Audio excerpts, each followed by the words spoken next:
المدرب صلاح هادي الخفاجي، والذي تعرض لحادثة اغتيال مما جعله جليسا على كرسيه المتحرك وحرمانه من النزال داخل الحلبة، ليبادر في عام 2014 بتأسيس المدرسة الرياضية المتخصصة في الملاكمة، والتي تحتضن كافة الفئات العمرية.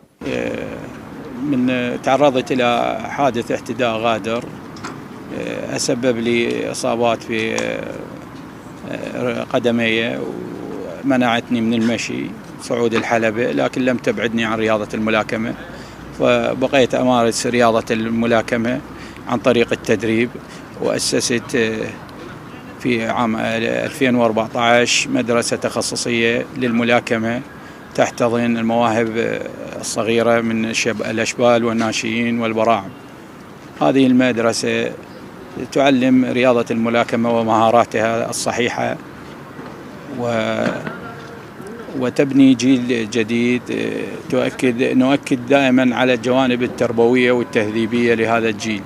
ويعمل الكابتن صلاح هادي دون كلل أو ملل حريصا على متابعة الأبطال الموهوبين داخل مدرسته، ويحثهم على إكمال مسيرتهم التربوية، مطالبا من خلال وان نيوز الحكومة الاتحادية والمحلية بالاهتمام بهذه المواهب الشبابية وتطوير مهاراتهم. نؤكد دائما على الجوانب التربوية والتهذيبية لهذا الجيل.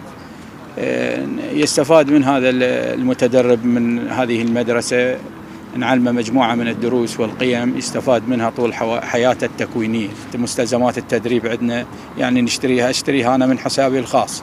يعني أنا أي دعم هسه ما يجيني دعمي، صار لي 10 سنوات، إحنا من 2014 أسسنا هاي المدرسة إلى يومنا هذا. الدعم هو من عندي، دعم ذاتي، أنا أشتري مستلزمات تدريب وأنا تشتري التجهيزات وحتى تنظيم البطولات أنا نظم.